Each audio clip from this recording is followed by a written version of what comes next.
आम्ही बाहेरच काम करत होतो. त्यावेळेस विमान आलं आणि एकदा फेरी घेतली, नंतर उतरायचं होतं पण ती वर असं चढलंच नाही त्या पट्टीवरती. आणि ज्यावेळेस स्फोट झाला त्यावेळेस ती 2 बॉडी अशा साईडला पडल्या. तर त्या एक बॉडी अशी पूर्ण ही झाली होती आणि एका बॉडीचा तर चेहरा दिसत नव्हता, पूर्ण असं शरीर फुगलं होतं.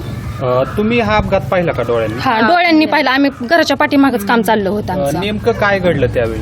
त्यावेळेस विमान गावाकडूनच येत होतं, असं खूप अंतरावर खाली होतं, वरती नव्हतंच ती. त्यांनी उतरायचा प्रयत्न केला पण ती दुसऱ्या फेरीला उतरायला गेल्यानंतर ती असं जागेवरच हे झालं, तिथं वर पट्टीवरती चढूच शकलं नाही. स्फोट खूप मोठा झाला का? खूप मोठा होता. आणि नंतर काय परिस्थिती झाली स्फोटानंतर? स्फोट झाल्यानंतर आम्ही इथून पळालो, पाणी घेतलं पण ती आमची सुद्धा शक्यता नव्हती ती असं हे करायची, पाणी वाटण्याची. आम्ही खूप घाबरलेलो. त्यावेळेस दोन्ही साईडला 2 बॉड्या पडल्या होत्या आणि ती पूर्ण एक बॉडी ना, चेहरा तर काही दिसत नव्हता पण पूर्ण पांढरा शुपत माणूस आणि असं पूर्ण फुगलेली बॉडी होती.